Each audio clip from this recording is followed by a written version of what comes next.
ಶರಣ ಪಿಡಿದು ಬೇಡ್ವೆ ಸ್ವಾಮಿ ಕ್ಷಮೆಯ ಪಾಪಕ್ಕೆ. ನರನ ಪಾಪಕ್ಕಾಗಿ ಯೇಸು ಪ್ರಾಣ ನೀಡಿದ.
ವಂದನೆ ಸದಾ.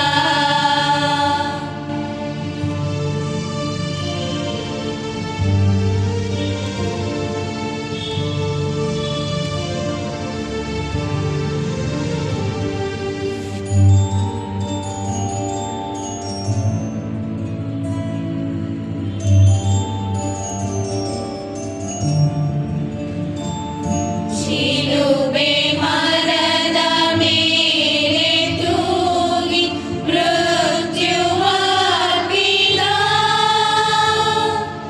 ಶಿಲುಬೆ ಮರದ ಮೇಲೆ ತೂಗಿ ಮೃತ್ಯುವಾಗ್ಬಿದ.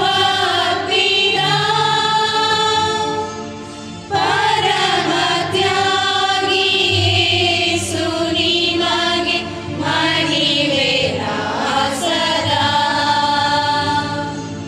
ಪರಮ ತ್ಯಾಗಿ ಯೇಸು ನಿಮಗೆ ಮಹಿಮೆ ಸದಾ. ಪಾಪಿಯನ್ನ ರಕ್ಷಣೆಗಾಗಿ ಪ್ರಾಣ ನೀಡಿದ. ಓ ಯೇಸು ಸ್ವಾಮಿ ನಿಮಗೆ ವಂದನೆ ಸದಾ.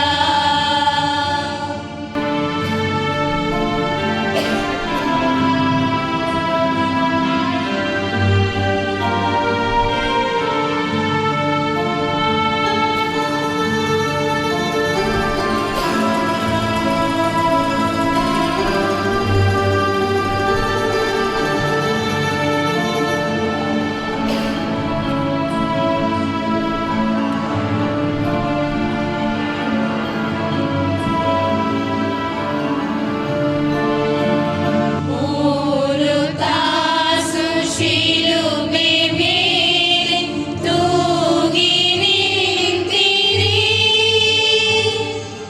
ಮೂರು ತಾಸು ಶಿಲುಬೆ ಮೇಲೆ ತೂಗಿ ನಿಂತಿರಿ.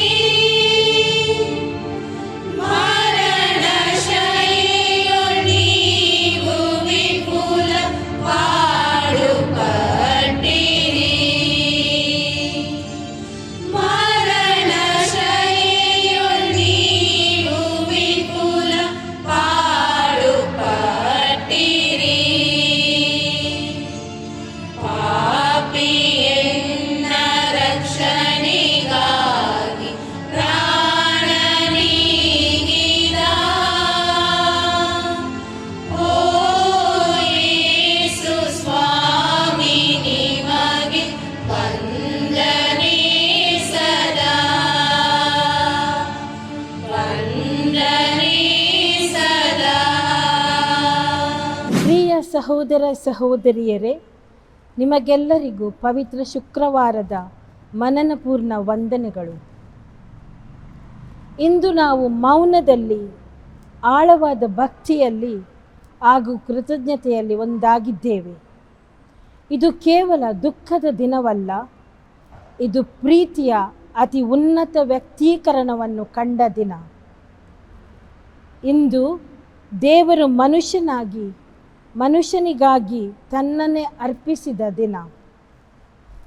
ಇಂದು ನಾವು ಯೇಸು ಕ್ರಿಸ್ತನ ನೋವು ಮತ್ತು ಮರಣವನ್ನು ಸ್ಮರಿಸುತ್ತೇವೆ.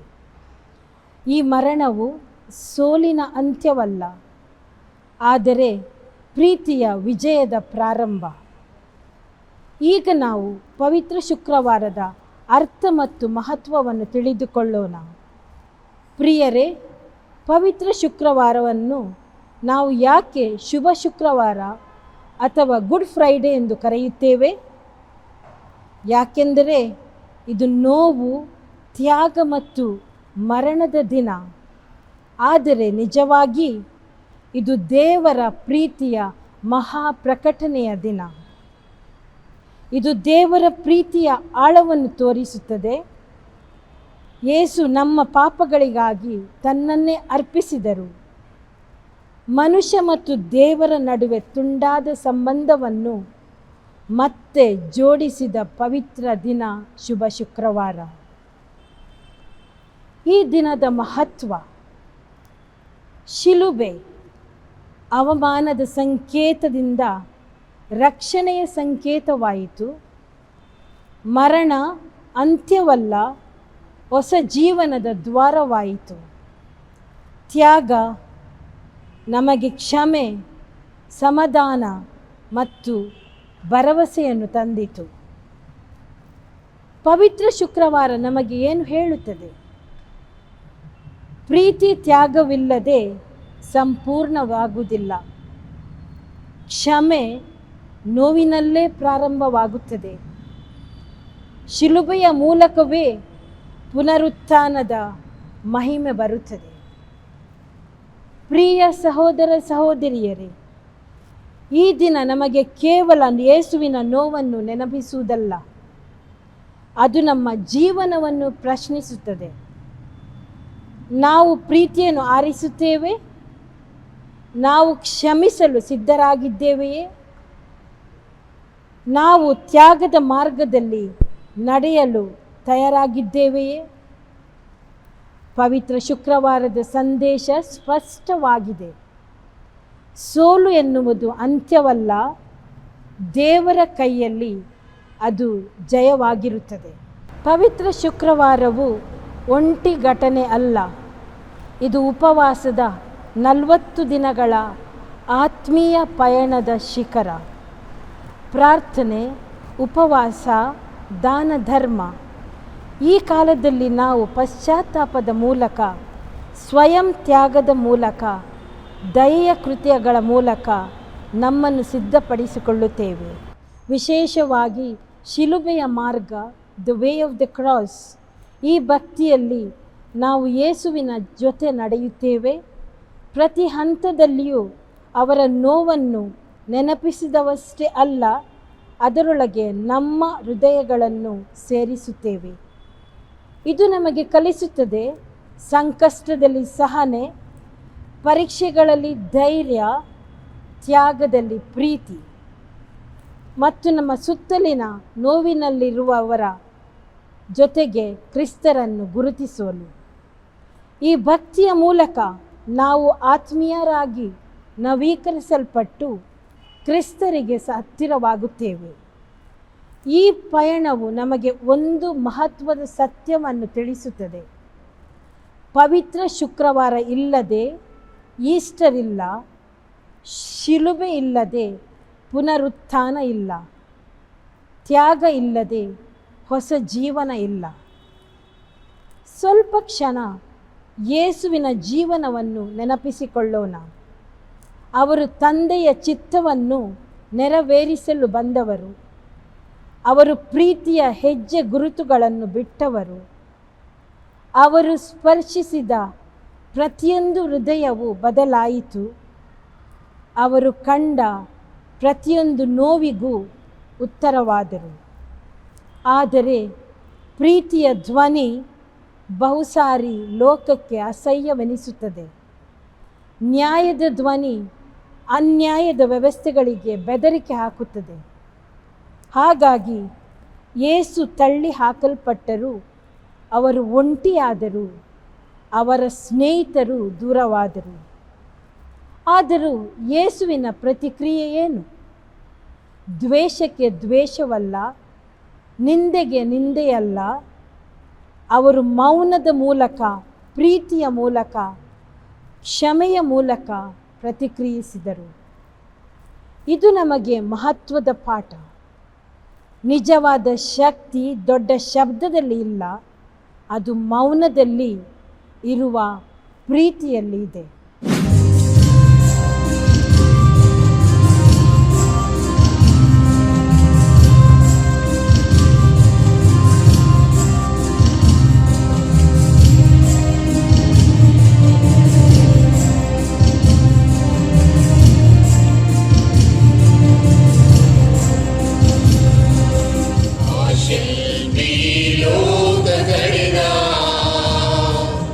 ಮಾನವನೇ ಯಾಳೆಂದು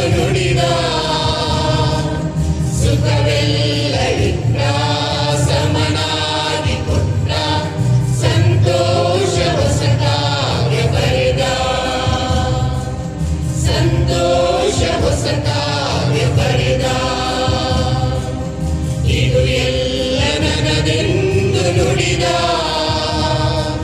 ಶ್ರೀಮಂತ ತಾನಾಗಿ ಮೆರೆದ. ಸ್ವಾರ್ಥವನ್ನು ಕಲಿತ. ಸೋದರನ ಮರೆತ. ಬಡವನೇ ಹೋಗೆಂದು ನುಡಿದ. ದೂರಾಗಿ ಹೋಗೆಂದು ನುಡಿದ.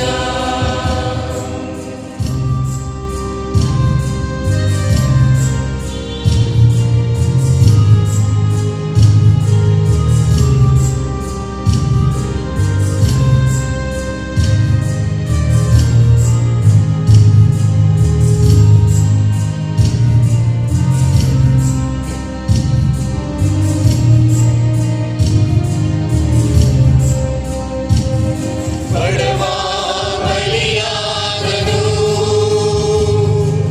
ಮಿಡಿದ ಕಣ್ಣೀರನು. ಕಷ್ಟ ನೂರೊಂದನು ಸಹಿಸಿ ಬರುನಂದನು. ಇದು ದೇವನ ಸಂಕಲ್ಪವು. ಇದು ದೇವನ ಸಂಕಲ್ಪವು. ಎಂದೆಂದು ಜೀವನ ಸಾಗಿಸಿದ. ಜೀವನ ಸಾಗಿಸಿದ. ಆ ಶಿಲ್ಪಿ ಲೋಕ ತಡೆದ. ಮಾನವನೇ ಆಳೆಂದು ನುಡಿದ. ಸುಖವೆಲ್ಲ ಇದ್ದ. ಸಮನಾಗಿ ಕೊಟ್ಟ. ಸಂತೋಷ ಹೊಸ ಕಾವ್ಯ ಬರೆದ. ಸಂತೋಷ ಹೊಸ ಕಾವ್ಯ ಬರೆದ. ಇದು ಎಲ್ಲ ನನದೆಂದು ನುಡಿದ. ಶ್ರೀಮಂತ ತಾನಾಗಿ ಮೆರೆದ. ಸ್ವಾರ್ಥವನ್ನು ಕಲಿತ. ಸೋದರನ ಮರೆತ. ಬಡವನೇ ಹೋಗೆಂದು ನುಡಿದ. ದೂರಾಗಿ ಹೋಗೆಂದು ನುಡಿದ. ಈಗ ನಾವು ಶಿಲುಬೆಯ ಮೇಲೆ ಯೇಸುವಿನ 7 ವಾಕ್ಯಗಳ ಆಳವಾದ ಮನನ ಮಾಡೋಣ. ಮೊದಲನೇ ವಾಕ್ಯ, ತಂದೆಯೇ ಇವರನ್ನು ಕ್ಷಮಿಸು, ಇವರು ಏನು ಮಾಡುತ್ತಿದ್ದಾರೆಂದು ಅವರಿಗೆ ತಿಳಿದಿಲ್ಲ. ಇದು ಕೇವಲ ಕ್ಷಮೆಯ ಮಾತಲ್ಲ, ಇದು ಅಸಾಧ್ಯವಾದ ಪ್ರೀತಿಯ ಘೋಷಣೆ. ನೋವು ತೀವ್ರವಾದಾಗ ನಾವು ಕೋಪಗೊಳ್ಳುತ್ತೇವೆ, ಆದರೆ ಯೇಸು ಅತ್ಯಂತ ನೋವಿನಲ್ಲಿಯೂ ಕ್ಷಮಿಸುತ್ತಾರೆ. ಎರಡನೇ ವಾಕ್ಯ, ಇಂದೇ ನೀನು ನನ್ನೊಂದಿಗೆ ಪರಂಧಾಮದಲ್ಲಿ ಇರುವೆ. ಕೊನೆಯ ಕ್ಷಣದಲ್ಲಿಯೂ ಕರುಣೆ ಮುಚ್ಚುವುದಿಲ್ಲ. ಒಬ್ಬ ಪಾಪಿಗೆ ಕೂಡ ಅವಕಾಶವಿದೆ. ನಮ್ಮ ಜೀವನದಲ್ಲಿ ನಾವು ಕೆಲವೊಮ್ಮೆ ಇವರು ಬದಲಾಗುವುದಿಲ್ಲ ಎಂದು ಅನಿಸಿಕೊಳ್ಳುತ್ತೇವೆ. ಪ್ರತಿ ಹೃದಯಕ್ಕೂ ಬದಲಾವಣೆಯ ಸಾಧ್ಯತೆ ಇದೆ. ಮೂರನೆಯ ವಾಕ್ಯ, ಇಗೋ ನಿನ್ನ ಮಗ, ಇಗೋ ನಿನ್ನ ತಾಯಿ. ನೋವಿನ ಮಧ್ಯೆಯೂ ಯೇಸುವು ಸಂಬಂಧವನ್ನು ಕಟ್ಟುತ್ತಾರೆ. ಶಿಲುಬೆಯ ಮೇಲೆಯೇ ಅವರು ತಮ್ಮ ತಾಯಿಯಾದ ಮರಿಯಮ್ಮನನ್ನು ಶಿಷ್ಯರಿಗೆ ಒಪ್ಪಿಸಿ ಶಿಷ್ಯನನ್ನು ತಾಯಿಗೆ ಒಪ್ಪಿಸುತ್ತಾರೆ. ಇದರಿಂದ ಯೇಸು ನಮಗೆ ಒಂದು ಆಳವಾದ ಸತ್ಯವನ್ನು ತೋರಿಸುತ್ತಾರೆ. ಪ್ರೀತಿ ಎಂದರೆ ಕೇವಲ ಭಾವನೆ ಅಲ್ಲ, ಅದು ಸಂಬಂಧಗಳನ್ನು ನಿರ್ಮಿಸುವ ಕರ್ತವ್ಯವೂ ಹೌದು. ಶಿಲುಬೆ ಒಂದು ಹೊಸ ಕುಟುಂಬವನ್ನು ಹುಟ್ಟಿಸುತ್ತದೆ, ಪ್ರೀತಿಯ ಕುಟುಂಬ. ಆದ್ದರಿಂದ ನಾವು ಒಬ್ಬರಿಗೊಬ್ಬರು ಜವಾಬ್ದಾರರಾಗಿದ್ದೇವೆ. ನಮ್ಮ ಕುಟುಂಬಗಳಲ್ಲಿ, ಸಮುದಾಯಗಳಲ್ಲಿ ಪ್ರೀತಿ, ಕ್ಷಮೆ ಮತ್ತು ಒಡನಾಟವನ್ನು ಬೆಳೆಸಬೇಕು. ನಾಲ್ಕನೆಯ ವಾಕ್ಯ, ನನ್ನ ದೇವರೇ, ನನ್ನ ದೇವರೇ, ನೀವೇಕೆ ನನ್ನನ್ನು ಕೈಬಿಟ್ಟಿರಿ? ಇದು ನಿರಾಶೆಯ ಕೂಗು ಅಲ್ಲ, ಇದು ಮನುಷ್ಯನ ಹೃದಯದ ನಿಜವಾದ ಪ್ರಾರ್ಥನೆ. ಯೇಸು ತಮ್ಮ ಒಂಟಿತನವನ್ನು ಅನುಭವಿಸುತ್ತಾರೆ. ನಾವು ದೇವರಿಂದ ದೂರವಾದಂತೆ ಅನುಭವಿಸಿದಾಗ ಅವರು ನಮ್ಮೊಳಗೆ ಇದ್ದಾರೆ. ನಮ್ಮ ಅಂಧಕಾರದಲ್ಲೂ ದೇವರ ಸಾನ್ನಿಧ್ಯವಿದೆ. 5ನೆಯ ವಾಕ್ಯ, ನನಗೆ ದಾಹವಾಗಿದೆ. ಇದು ಕೇವಲ ದೇಹದ ದಾಹವಲ್ಲ, ಇದು ಪ್ರೀತಿಯ ದಾಹ. ಯೇಸು ನಮ್ಮ ಹೃದಯವನ್ನು ಹಂಬಲಿಸುತ್ತಾರೆ. ನಾವು ಆ ದಾಹವನ್ನು ತೀರಿಸುತ್ತೇವೆ. ಬಡವರಲ್ಲಿ, ನೋವಿನಲ್ಲಿ ಇರುವವರಲ್ಲಿ ಪ್ರೀತಿ ನೀಡುವ ಮೂಲಕ. 6ನೇ ವಾಕ್ಯ, ಎಲ್ಲವೂ ನೆರವೇರಿತು. ಯೇಸು ತಮ್ಮ ಕರ್ತವ್ಯವನ್ನು ಸಂಪೂರ್ಣವಾಗಿ ನೆರವೇರಿಸಿದರು. ಅವರು ಆರಂಭಿಸಿದ ಪ್ರೀತಿಯ ಕಾರ್ಯವನ್ನು ಕೊನೆಗೊಳಿಸಿದರು. ನಿಮ್ಮ ಕರೆಯೂ ಇದೆ. ನಾವು ಅದನ್ನು ನಿಷ್ಠೆಯಿಂದ ಬದುಕುತ್ತಿದ್ದೇವೆ.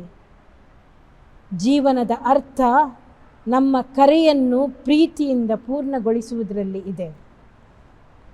7ನೇ ವಾಕ್ಯ, ತಂದೆಯೇ, ನನ್ನ ಆತ್ಮವನ್ನು ನಿಮ್ಮ ಕೈಯಲ್ಲಿ ಒಪ್ಪಿಸುತ್ತೇನೆ.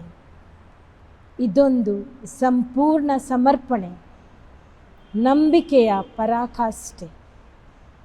ನಾವು ನಮ್ಮ ಜೀವನವನ್ನು ದೇವರಿಗೆ ಒಪ್ಪಿಸುತ್ತಿದ್ದೇವೆ ಅಥವಾ ನಮ್ಮ ಹಿಡಿತದಲ್ಲಿಯೇ ಇಟ್ಟುಕೊಳ್ಳುತ್ತೇವೆ.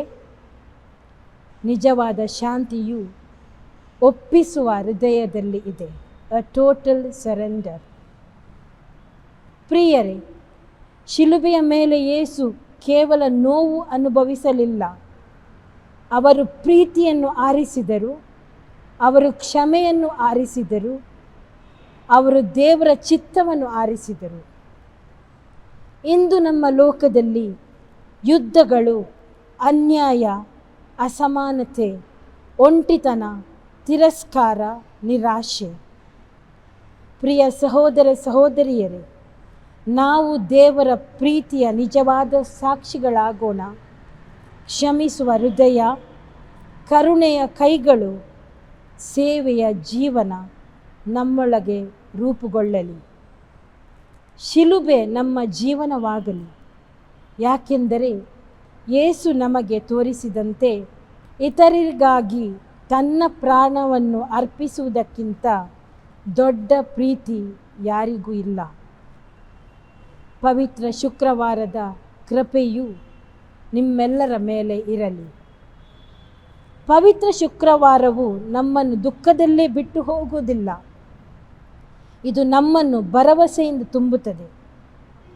ಯೇಸು ತನ್ನ ಯಾತನೆ, ಪಾಡು ಮತ್ತು ಮರಣದ ಮೂಲಕ ತಂದ ಭರವಸೆ ಅದು ಕೇವಲ ಒಂದು ಭಾವನೆಯಲ್ಲ, ಅದು ನಮ್ಮ ಜೀವನವನ್ನು ಮಾರ್ಗದರ್ಶಿಸುವ ಶಕ್ತಿ. ಈ ಭರವಸೆ ನಮ್ಮನ್ನು ಮುನ್ನಡೆಸುತ್ತದೆ. ಈ ಭರವಸೆ ನಮ್ಮನ್ನು ಪ್ರೇರೇಪಿಸುತ್ತದೆ.